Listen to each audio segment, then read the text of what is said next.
Hello everyone. On behalf of BIM Labs, I welcome you to this AutoCAD online training. My name is Amal PV, working as a technical engineer at BIM Labs Engineering Services Private Limited. So today we will be discussing about text and textiles which is present in AutoCAD. So we usually use different sort of text in order to represent or give some kind of description or a heading or title. So let's discuss about how you do that in AutoCAD. For adding text, we use this text option from this annotation panel. So here you can see that there are two options for adding text. The first one is multi-line text, where the other one is single line. So let's first discuss single line text. So in order to add those, we have to choose this option single line text, and then we have to provide the starting point from which the text has to be appear.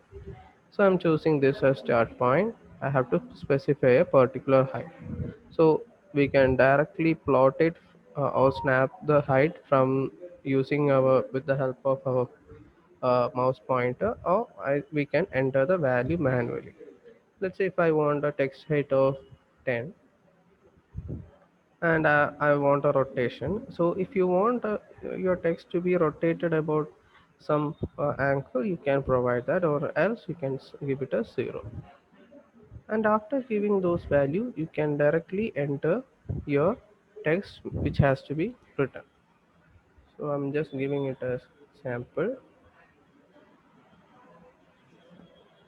So if you wish, you can enter it and enter another thing that you require, or you can simply select outside or escape.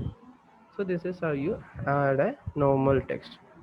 So here you might notice that there wasn't any option for you to change any font style or how the text has to be appeared.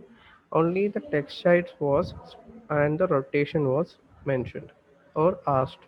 So if I double click this sample, you can again enter, like, edit the text that you have entered.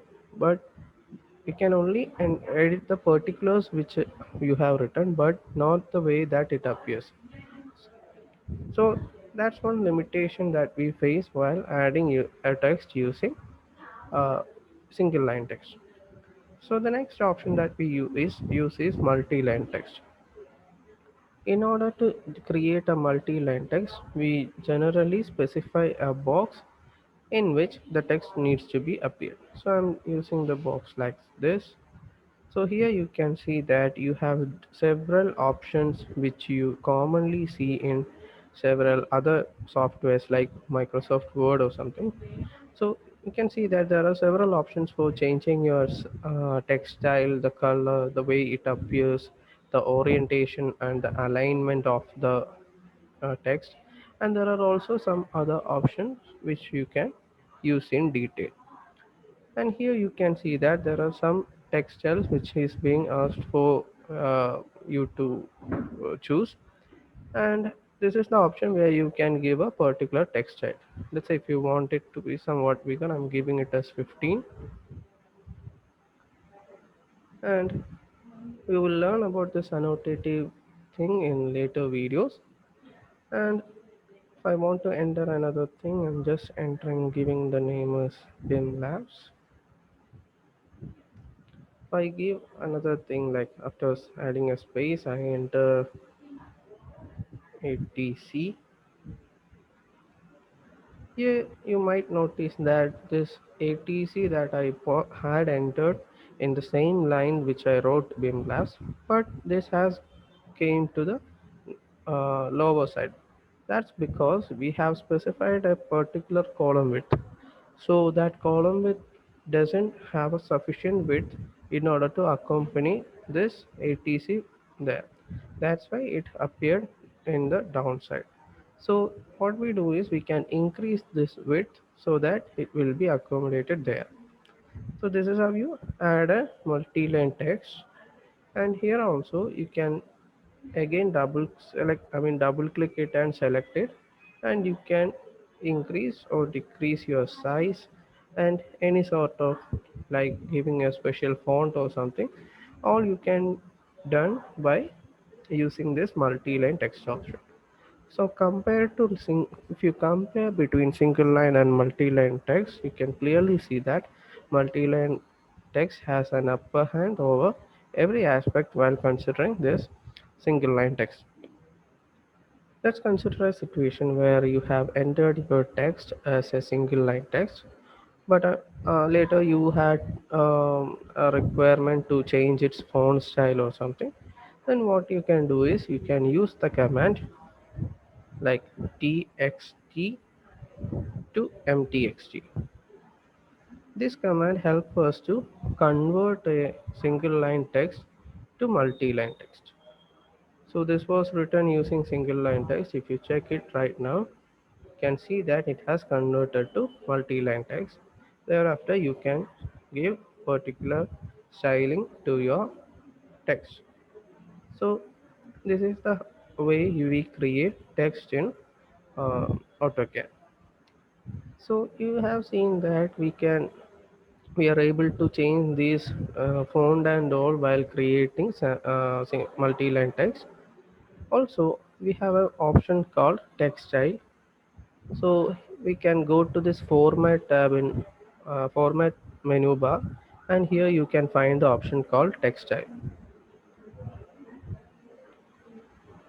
So a new pop-up window appears. Here you can see that there are currently two text styles which is present. You can create a new one by just selecting this option, and you can name it as you require. Oops. Okay. And in this option, by creating a new one, you can provide the default font which has to be applied there. Right now I'm using okay, I'm using this one, and the font style can also be changed. If you want it to be in italics, you can choose that. And if you want that particular thing text to be of annotative manner, then you can use it here. You can see that currently it's shown as size, I mean height.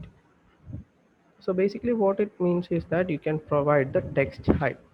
But when it comes to this annotative, then you can see that it becomes paper text height. So you will be familiar with this option once you familiarize with annotative scaling. So you can provide a specific height for this particular text style. And if you want a particular width factor or some sort of effects, you can also give that. After using this, you make sure you keep it as, I mean, your current style by choosing this option, set current. Once that's done, if you create a new text, you can see that your text style is has been changed to sample. So this is how you create a text and text style using AutoCAD. So that's all for today's video. I hope you enjoyed this and find this informational. I will see you in the next video. Thank you.